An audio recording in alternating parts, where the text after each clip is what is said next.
સ્વાધ્યાયમાં 6.2 માં આપણે એ ગણી નાખ્યું હતું, બીમાં વાત આવી હતી કે આ રીતે, બરાબર ધ્યાન આપો, બી છે એ પૃષ્ઠને લંબ અંદર તરફ છે અને આ પૃષ્ઠને લંબ અંદર તરફ એવા આ સમાન ચુંબકીય ક્ષેત્રમાં એક વર્તુળાકાર રિંગ મૂકેલી છે. આપણે નામ આપી દઈએ આ એ બી, આ રીતે આપ્યું એ બી સી ડી, નામ જે રીતે અંદર આપ્યું હોય એ પ્રમાણે. હવે તમને એમ કીધું છે જો કે આવો આકાર છે આ રિંગનો કે જેનું સમતલ આ બીને લંબ છે અને એમાંથી હવે આવો આકાર બનાવી દેવાનો છે.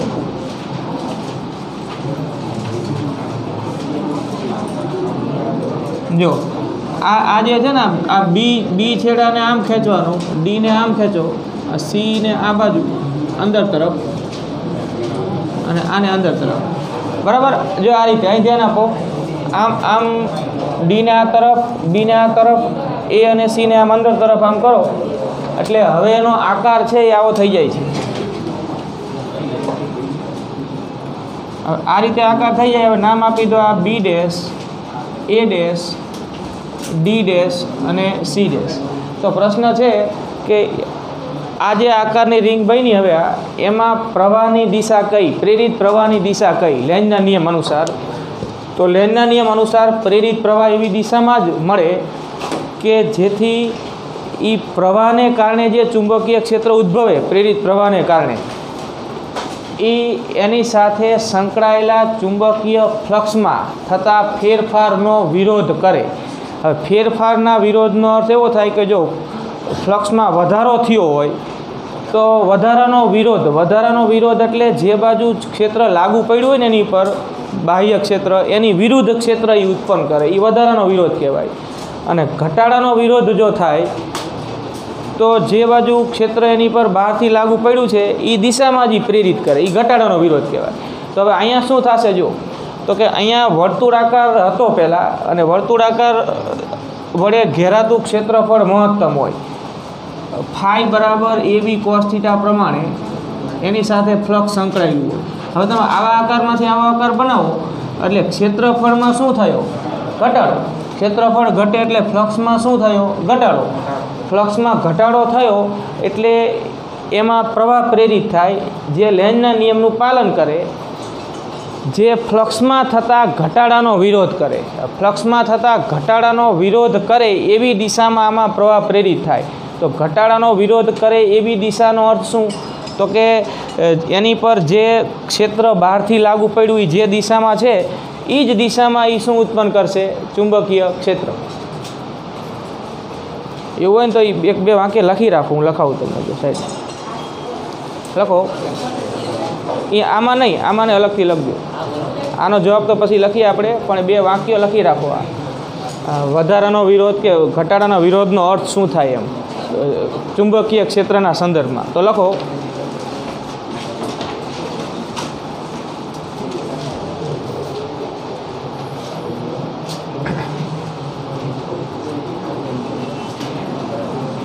જો કોઈ લૂપ સાથે સંકળાયેલા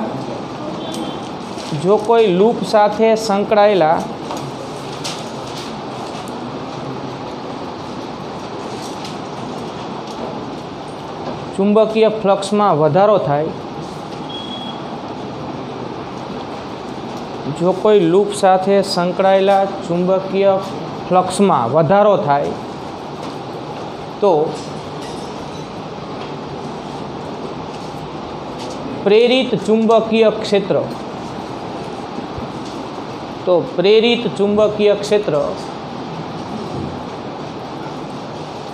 બાહ્ય ક્ષેત્રની વિરુદ્ધ મળે. પ્રેરિત ચુંબકીય ક્ષેત્ર બાહ્ય ક્ષેત્રની વિરુદ્ધ મળે એવી દિશામાં રિંગમાં પ્રવાહ પ્રેરિત થાય. પ્રેરિત ચુંબકીય ક્ષેત્ર બાહ્ય ક્ષેત્રની વિરુદ્ધ મળે એવી દિશામાં રિંગમાં પ્રવાહ પ્રેરિત થાય. સમજ્યા આખી વાત? અને એના કરતાં ઉલટું બીજું વાક્ય લખો. જો કોઈ લૂપ કે રિંગ સાથે સંકળાયેલા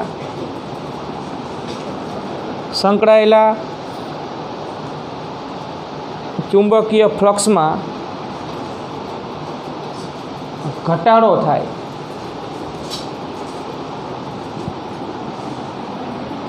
જો કોઈ લૂપ કે રિંગ સાથે સંકળાયેલા ચુંબકીય ફ્લક્સમાં ઘટાડો થાય તો પ્રેરિત ચુંબકીય ક્ષેત્ર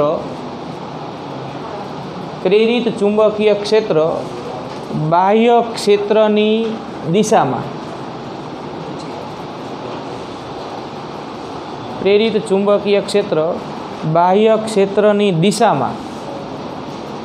મળે એવી દિશામાં રિંગમાં પ્રવાહ પ્રેરિત થાય. સમજ્યા? પ્રેરિત ચુંબકીય ક્ષેત્ર બાહ્ય ક્ષેત્રની દિશામાં મળે એવી દિશામાં રિંગમાં પ્રવાહ પ્રેરિત થાય.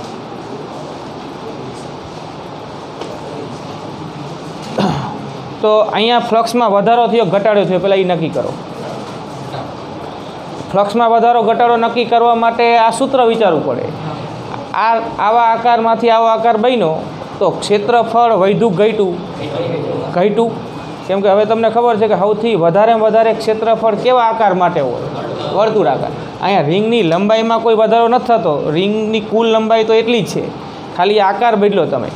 તો ક્ષેત્રફળ ઘટ્યું, ફ્લક્સ ઘટ્યું, ફ્લક્સમાં ઘટાડો, તો આમાં પ્રેરિત પ્રવાહ એવી દિશામાં કે જે એવું ચુંબકીય ક્ષેત્ર ઉત્પન્ન કરે કે જે બાહ્ય ક્ષેત્રની દિશામાં હોય, તો જ ઘટાડાનો શું થયો કહેવાય? વિરોધ થયો કહેવાય.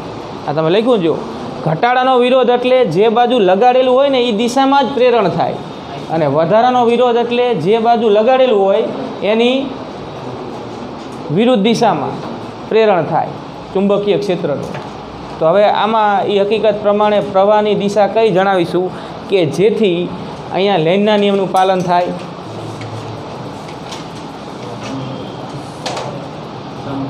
આમ એટલે કે A dash, B dash, C dash, D dash માર્ગે પ્રવાહ વહેશે કે પછી A dash, D dash, C dash, B dash માર્ગે વહેશે? ક્ષેત્રફળ ઘટ્યું છે, ફ્લક્સ ઘટ્યું છે, તો આ એવી દિશામાં પ્રવાહ પ્રેરિત કરે કે જે ચુંબકીય ક્ષેત્ર જે ઉત્પન્ન કરશે આ રિંગ પ્રેરિત પ્રવાહને લીધે એ બાહ્ય ક્ષેત્રની દિશામાં. તો કઈ દિશામાં આમાં પ્રવાહ કઈ રીતે વહે? તો એનું ક્ષેત્ર આમ અંદર તરફ મળે દિશામાં, એટલે આ બાહ્ય અંદર તરફ, તો આનું એ અંદર તરફ. આમ જો આમ હોય આમ તો કઈ બાજુ આવે? બહાર આવે. આ રિંગ જ ગણી લો ને, આમ હોય તો અંદર આવે. તો આમ એટલે કયું થયું? A dash, B dash, C dash, D dash. સમજા ને વાતને? આમ પ્રવાહ વહેશે આ માર્ગે કે જે ચુંબકીય ક્ષેત્ર ઉત્પન્ન કરશે એ કઈ બાજુ આવશે? અંદર તરફ. તો જ ઘટાડાનો વિરોધ થયો કહેવાય.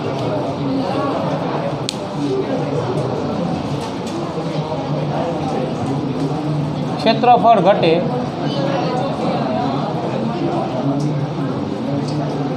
ચુંબકીય ફ્લક્સ ઘટે માટે લેન્ઝના નિયમ અનુસાર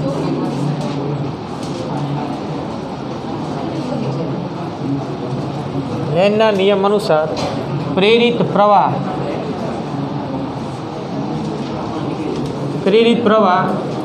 A dash, B dash, C dash, D dash માર્ગે વહેશે.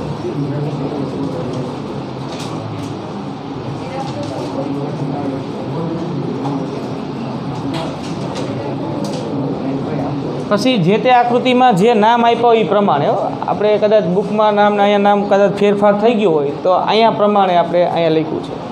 અહીંયા નામ કંઈક બીજા હોય તો એ પ્રમાણે. હા, ઘટાડો તો આનું પ્રેરણ જે બાજુ લાગુ પડ્યું હોય ને બહારનું એટલે આ જે ચોકડી કરી ને એ બહારનું જે અંદર તરફ છે, તો આનું પોતાનું કઈ બાજુ હોવું જોઈએ? અંદર. તો આમ પ્રવાહ વહે તો જ અંદર આવે ને, બસ એ જ વાત. જે ચુંબકીય ફ્લક્સના ઘટાડાનો વિરોધ કરશે.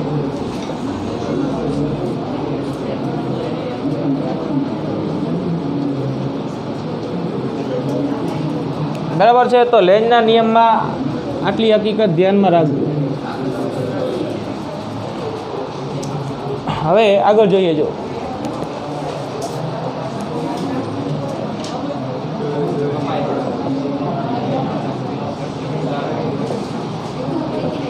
ચાલુ છે.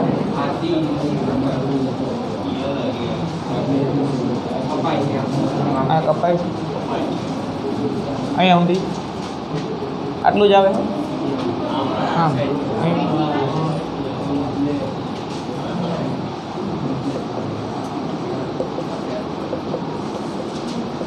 ગતિકીય પ્રેરિત ઈએમએફ. બરાબર. ગતિકીય પ્રેરિત ઈએમએફનો અર્થ કરી અને એનું સૂત્ર બનાવવું છે. તો હવે ધ્યાન આપો. જો આગળ જોઈએ.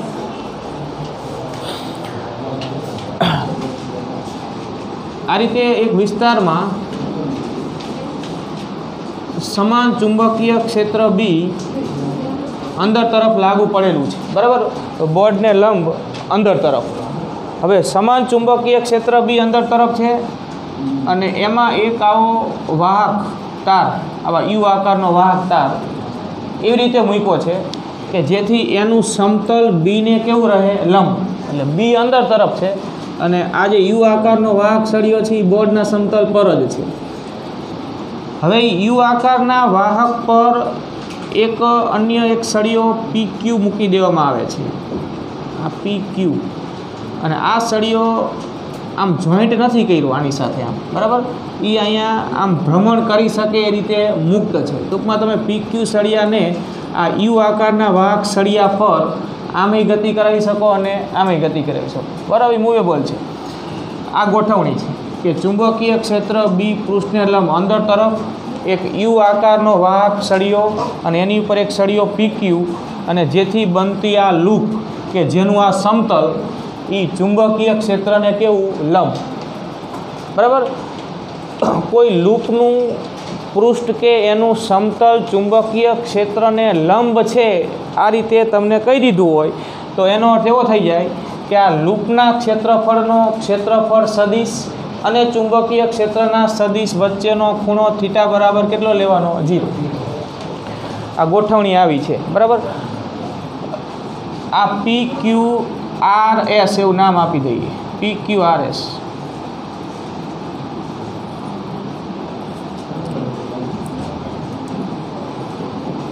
આ અંતરને એક્સ કહી દો અને આ સળિયાની જે લંબાઈ છે એ એલ છે. તો આ લંબાઈ એલ હોય તો અહીંયા આ લંબાઈ પણ કેટલી થશે? એલ. બરાબર. થોડીક માહિતી આપો છો. આકૃતિમાં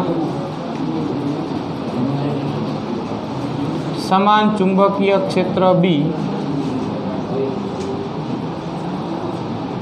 પૃષ્ઠને લંબ અંદર તરફ.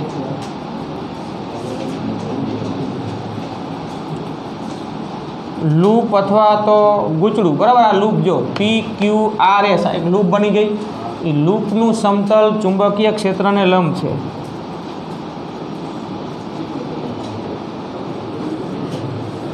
લૂપ પી ક્યુ આર એસ એવું નામ આપી દો. પી ક્યુ આર એસ નું સમતલ ચુંબકીય ક્ષેત્રને લંબ છે. હવે લૂપનું સમતલ ચુંબકીય ક્ષેત્રને લંબ છે એટલે આપણે થીટા બરાબર 0 આનો અર્થ લઈ લઈશું. એ અને બી વચ્ચેનો ખૂણો થીટા બરાબર 0. આ ગોઠવણી. હવે આકૃતિમાં દર્શાવ્યા મુજબ જો કે પી ક્યુ બરાબર આર એસ બરાબર એલ છે અને ક્યુ આર બરાબર એક્સ છે. ક્યુ આર તમે નામ અહીંયા કદાચ બીજા આપ્યો તે રીતે. આ અંતર કેટલું છે? એક્સ. હવે જો ધ્યાન આપો. આ લૂપ બની ગઈ છે. બંધ ગાળો તો બની ગયો ને. જો ચુંબકીય ક્ષેત્રમાંય છે એનું સમતલ બીને લંબ છે.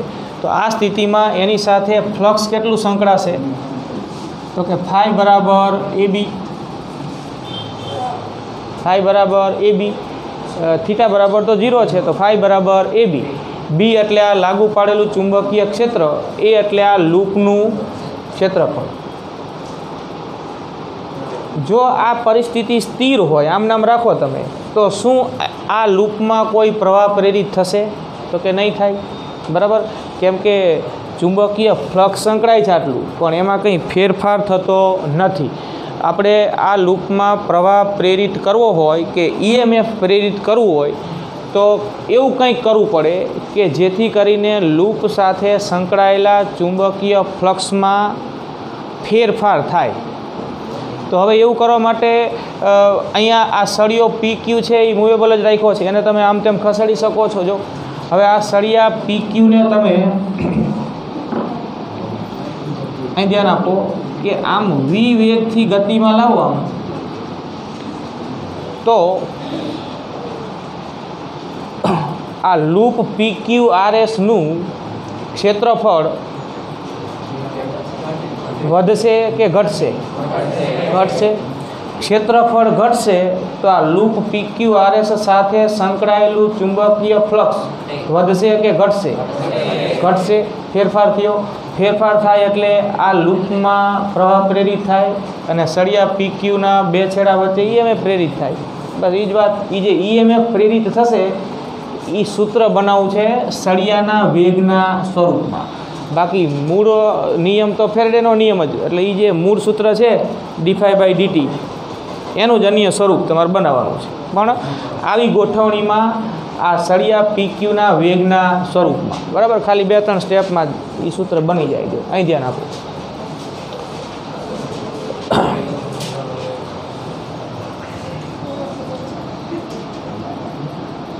सळिया पी क्यू ने डाबी बाजू वी वेग थी गति करावता लूप PQRS નું ક્ષેત્રફળ ઘટશે અને તેથી તેની સાથે સંકળાયેલ ચુંબકીય ફ્લક્સ પણ ઘટશે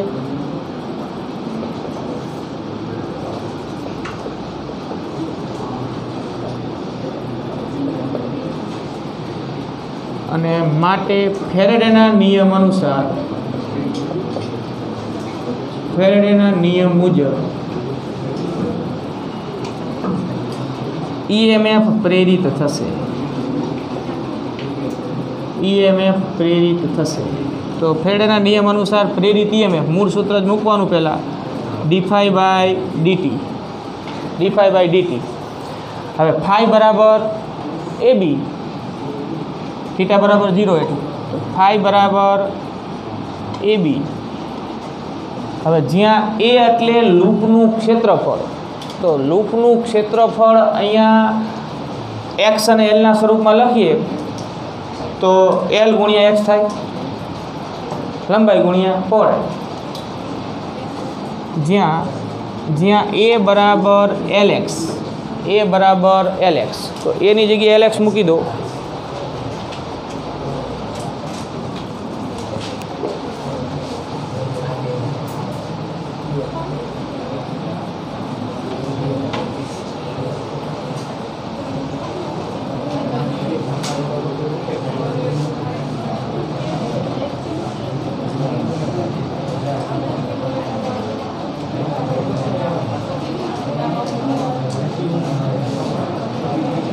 हवे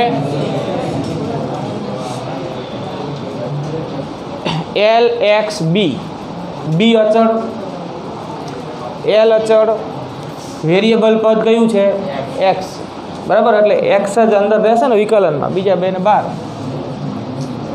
एल बी dx/dt। हवे dx/dt एटले सळियानो वेग अने ई अहींया सळियानी गति दरमियान एक्स घटे छे तो एनो अर्थ के dx/dt सळियानो वेग खरो पण सामां लेवो पड़े माइनस। आ सळियाने आम गति करावतो होतो आम तो एक्स में शुं थतो होत वधारो तो dx બાય dt v કહેવાય, પ્લસ v. x વધે તો એ વિકલન વેગ જે આપે એ પ્લસ આપે, અને આમ વેગ અહીંયા x ઘટે છે એટલે માઇનસ v. જ્યાં દિશા પ્લસ માઇનસ દિશા સૂચવે, બરાબર. dx બાય dt એટલે સળિયાનો વેગ, પણ એક્સનો સમય સાથે ઘટાડો થાય છે એટલે આ વિકલન કેવું આવે? ઋણ આવે, બરાબર. એક્સમાં વિકલનનો અર્થ જ એવો થાય કે એક્સમાં સમયની સાપેક્ષ થતા ફેરફારનો દર, અહીંયા એક્સ ઘટે છે માટે માઇનસ. તો હવે આ અહીંયા મૂકી દો, minus L B minus V. તો ગતિકીય પ્રેરિત EMF નું સૂત્ર આવું બને, BVL, બરાબર. એટલે આ જ છે, પણ આનું આ એક સ્વરૂપ થયું. નિયમ જો બીજો કંઈ નથી, બરાબર. એ વાત એની જ છે. એટલે ગતિકીય પ્રેરિત EMF થશે BVL. બી એટલે અહીંયા લાગુ પાડેલું આ સમાન ચુંબકીય ક્ષેત્ર, વી એટલે સળિયાનો વેગનું મૂલ્ય, અને એલ એટલે એ સળિયા PQની લંબાઈ, બરાબર. આ સળિયો જ્યારે આમ ગતિ કરે એટલે આટલું EMF પ્રેરિત થાય એના બે છેડા વચ્ચે. તો બસ આ સૂત્ર. હવે એક બીજી રીત પણ છે અહીંયા આ સૂત્ર મેળવવાની. ગતિકીય પ્રેરિત EMF આપણે બીજી અન્ય રીતે મેળવી શકીએ, તો એ જોઈએ. જો અહીં ધ્યાન આપો કે આ સમાન ચુંબકીય ક્ષેત્ર બી અંદર તરફ છે.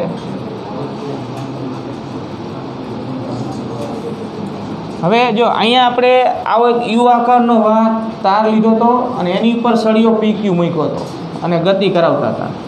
અહીંયા આપણે ખાલી સળિયો જ લઈએ, સળિયો PQ, બરાબર. આમ યુ આકારનો વાઘ સળિયો અહીંયા નથી લીધો, આમ કોઈ લૂપ નથી બનાવી. ટૂંકમાં અહીંયા લૂપ બની હતી, આવી બંધ ગાળો અહીંયા બન્યો હતો. અહીંયા કોઈ બંધ ગાળો બનતો નથી. હવે એવું જરૂરી નથી કે બંધ ગાળો બને તો જ એમાં EMF પ્રેરિત થાય, બરાબર.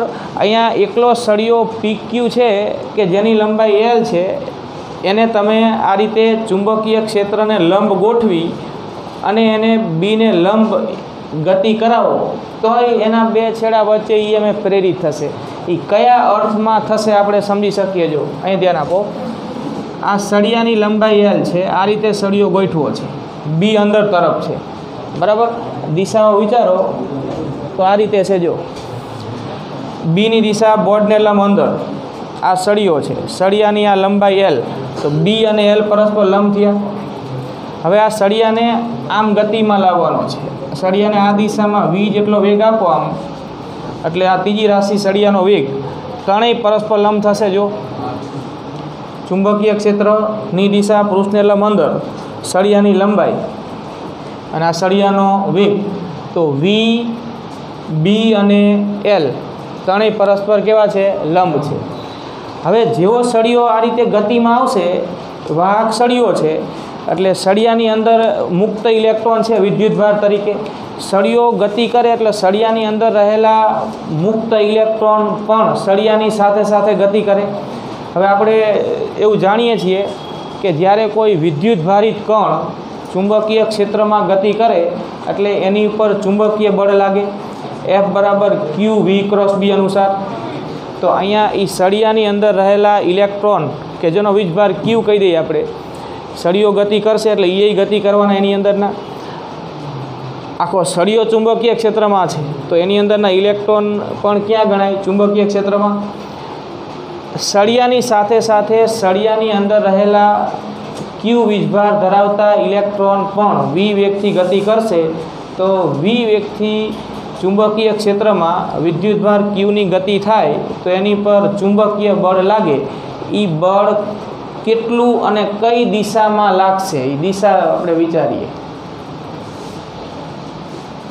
જો અહીંયા પેલા લખું, આ સૂત્ર છે ને, F બરાબર QV × B, આ મૂળ સૂત્ર છે. મૂલ્ય સ્વરૂપ લખો તો QVB sin θ થાય, QVB sin θ, જ્યાં થીટા એટલે V અને B વચ્ચેનો ખૂણો. તો આ કિસ્સામાં V અને B વચ્ચેનો ખૂણો કેટલો? 90.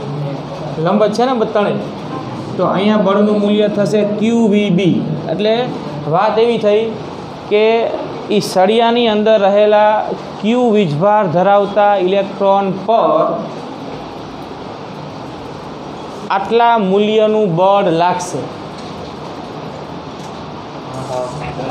હવે આટલા મૂલ્યનું બળ કઈ દિશામાં લાગે, દિશા વિચારીએ। આપણી પાસે સદિશ સંબંધ છે જ ને, આર્યો જો V × B પ્રમાણે દિશા વિચારો। B અંદર છે, આ સળિયો છે, જો 1 મિનિટ ધ્યાન આપો। અહીંયા B અંદર તરફ છે, આ સળિયો છે, અને સળિયો આમ ગતિ કરે છે આમ, એટલે સળિયાની અંદરના ઇલેક્ટ્રોનનો વેગ પણ આ દિશામાં જ કહેવાય। એની પર આ ચુંબકીય ક્ષેત્રને કારણે આટલું બળ લાગ્યું। હવે એ બળ જે છે એ કઈ દિશામાં આવશે એ આપણે અહીંયા જણાવવું છે, અને આ છેડા નામ આપી દો P અને Q। આ સળિયાના 2 છેડાના રીતે નામ આપી દીધું। તો જરા દિશા વિચારીએ। જો V × B થાય ને, V × B, અને ઇલેક્ટ્રોન છે એટલે V × B પ્રમાણે જે દિશા આવે ને એની કઈ દિશા લેવી પડે, વિરુદ્ધ દિશા। જો આ મૂળ સૂત્ર છે, આ મૂળ સૂત્ર। હવે અહીંયા સળિયાની અંદરના વિદ્યુત ભાર એટલે તો શું, તો કે ઇલેક્ટ્રોન ને, સળિયાની અંદરના વિદ્યુત ભાર એટલે શું, ઇલેક્ટ્રોન। વાહક સળિયો છે તો ઇલેક્ટ્રોનનો વીજભાર તો ઋણ હોય, એટલે તમે અહીંયા ભલે સંજ્ઞા Q જ લખીશું અહીંયા આપણે, પણ હકીકતમાં Q છે ને ઋણ છે। F −E, ઇલેક્ટ્રોન માટે આવું થાય, -E V × B થાય। હવે V × B ની દિશા જમણા હાથના સ્ક્રૂના નિયમ પ્રમાણે જે આવે એની આગળ માઇનસ તો ખરું ને પાછું, જે શું સૂચવે તો કે V × B ની એ કઈ દિશા, વિરુદ્ધ દિશા। ઋણ ભારિત કણ પર V × B અનુસાર જમણા હાથના સ્ક્રૂના નિયમ પ્રમાણે જે દિશા આવે એના કરતાં કઈ દિશામાં બળ લાગે, વિરુદ્ધ દિશા।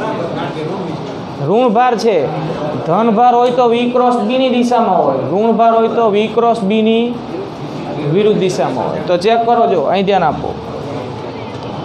આપણે સંજ્ઞામાં અહીંયા Q જ લખીશું, પણ છે ઇલેક્ટ્રોન, આ વાહક સળિયો છે, અંદર મુક્ત ઇલેક્ટ્રોન પર બળ લાગશે।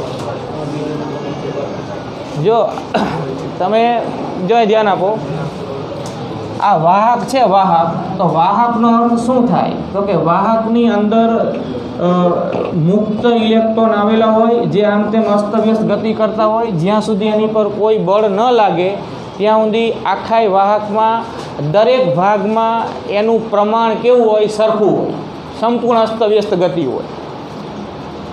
ધનભાર એટલે તો ધન આયનો એટલે એ તો પરમાણુ જ થયા કે જેમાં એને બાહ્યતમ કક્ષામાંથી ઇલેક્ટ્રોન ગુમાવ્યા છે, એટલે એ પરમાણુ ધન આયન બની ગયો છે। એટલે બળ લાગે આવું કોઈ, એટલે કંઈ ધન આયનો ગતિ ન કરે, ગતિ તો કોણ કરે, મુક્ત ઇલેક્ટ્રોન। અને મુક્ત ઇલેક્ટ્રોનની ગોઠવણી થાય એ પ્રમાણે ધનભાર ખુલ્લો થાય। સમજો છો વાતને? તો એ બળ કઈ બાજુ, બોલો? આ બધા ઇલેક્ટ્રોન જ્યાં સુધી આ બળ નહોતું લાગ્યું ત્યાં સુધી આ સળિયો સ્થિર હોય તો બધા ઇલેક્ટ્રોન આમ તેમ અસ્તવ્યસ્ત ગતિ કરતા હતા, આખા સળિયામાં હરખા હતા બધા ભાગમાં।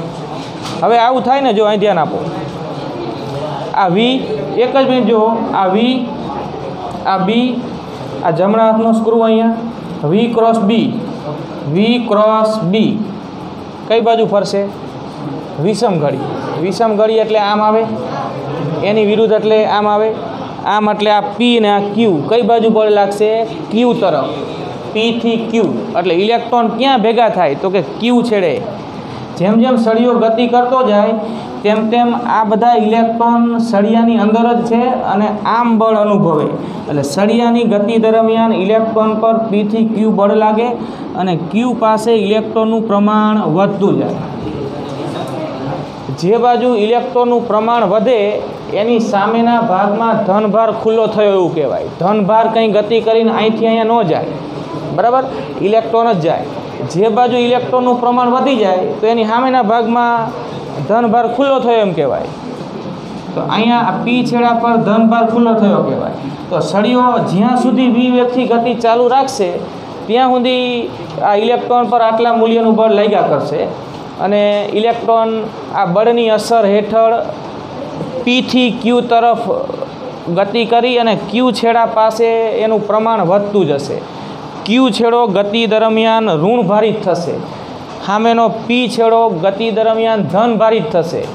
ગતિ થતી હોય દરમિયાન જાણે કે આ સળીઓ એક બેટરીની જેમ વર્તે છે, જેનો આ ધન ધ્રુવ થશે અને જેનો આ ઋણ ધ્રુવ થશે, કે જે બેટરીનું EMF કેટલું હોય, BBL જેટલું હોય.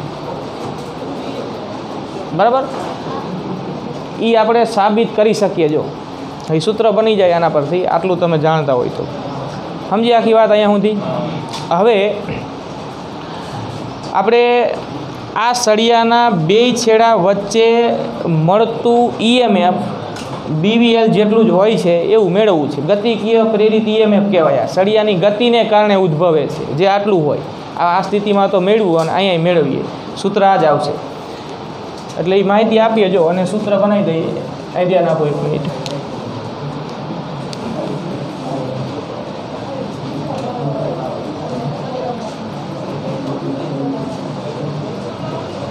સળિયો PQ ચુંબકીય ક્ષેત્ર B ને લંબરૂપે v વેગથી ગતિ કરે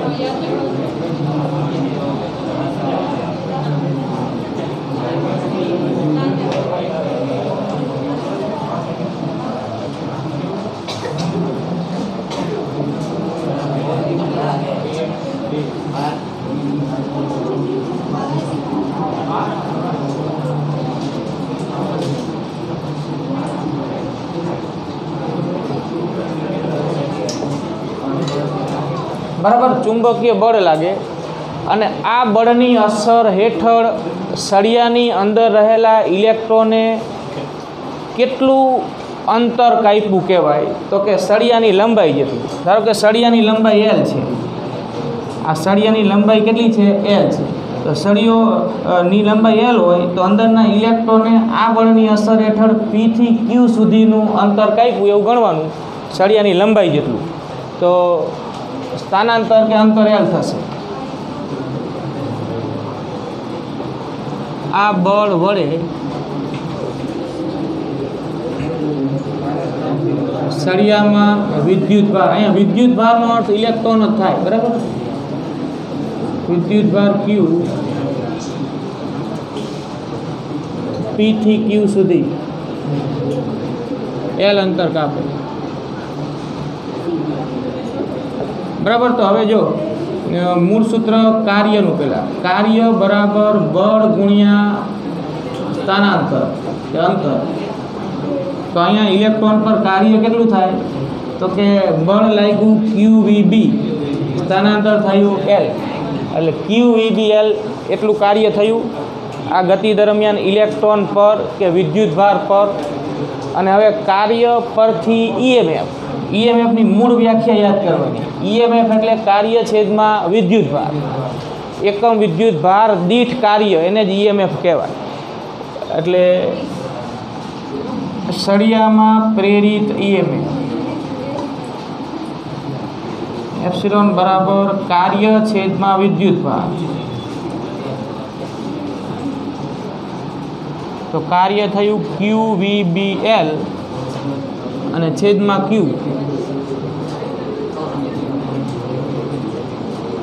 BL વધ્યું ને, ખાલી જો સૂત્ર હરખું જ આવે. બરાબર, પણ અહીંયા ખાલી EMF પ્રેરિત થાય, પ્રવાહ ન મળે. કેમ કે પ્રવાહ મેળવવા માટે પરિપથ પૂરો થવો જોઈએ, જે અહીંયા થતો હતો. જો અહીંયા આ વાત આ જ છે, આ છેડો ધન સ્થિતિમાને થાય, આ છેડો ઋણ સ્થિતિમાને થાય.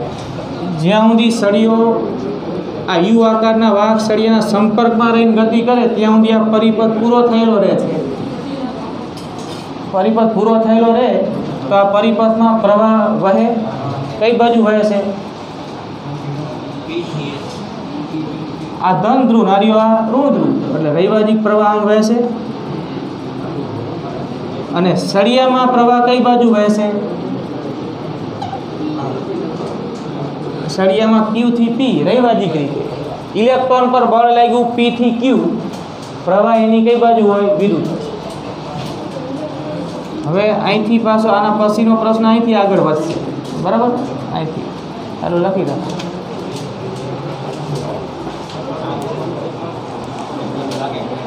આટલા વિસ્તારમાં છે, પછી અહીંયા ક્ષેત્ર નથી, એ બહાર, અહીંયા પછી ક્ષેત્ર વગરનો વિસ્તાર આ બાજુ ઉપર નીચે આ રીતે આમ, બરાબર? હવે 3 બંધ ગાળા છે જુદા જુદા આકારના.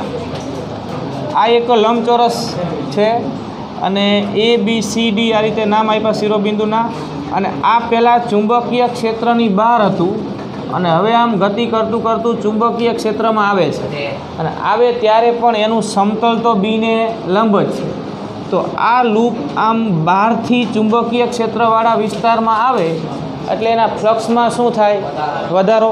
ફ્લક્સમાં વધારો થાય એટલે એમાં પ્રવાહ પ્રેરિત થાય, જે એ વધારાનો વિરોધ કરે એવી દિશામાં પ્રેરિત થાય. લાગુ પાડેલું ચુંબકીય ક્ષેત્ર કઈ બાજુ છે? આમ અંદર. અને એ વધે છે તો વધારાનો વિરોધ કરતી દિશામાં એ લૂપ વડે ચુંબકીય ક્ષેત્ર ઉત્પન્ન થાય. એટલે કઈ બાજુ થાય? બહાર તરફ.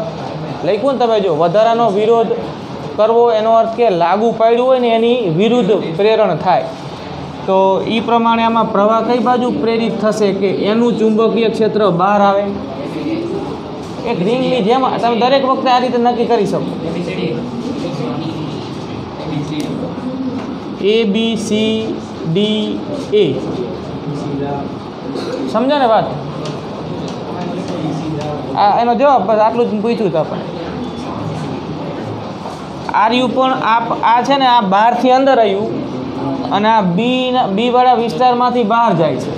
તો બહાર જઈ રહ્યું એનો અર્થ કે એની સાથે સંકળાયેલું ફ્લક્સ શું થાય? ઘટે. એટલે અહીંયા ઘટાડાનો વિરોધ થાય. ઘટાડાનો વિરોધ એટલે જે લાગુ પાડ્યું છે એની દિશામાં જ ઉત્પન્ન કરે. તો આમાં પ્રવાહ કઈ બાજુ? આમ કે આમ, કે જેથી અંદર ઉત્પન્ન થાય ચુંબકીય ક્ષેત્ર?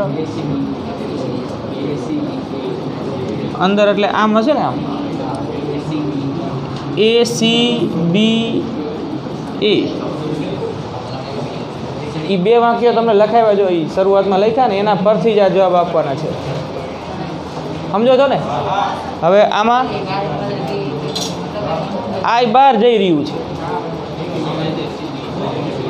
અનિયમિત આકારનું ભલે હોય, આપણે જોવાનું એ જ કે એ ચુંબકીય ક્ષેત્ર ધરાવતા વિસ્તારમાંથી બહાર જાય છે. બહાર જઈ રહ્યું છે એટલે ફ્લક્સ ઘટે છે. ઘટાડાનો વિરોધ એટલે આ જે પ્રેરણ કરશે પ્રવાહનું અને જે ચુંબકીય ક્ષેત્ર ઉત્પન્ન કરશે એ અંદર એટલે આમ A B C D A.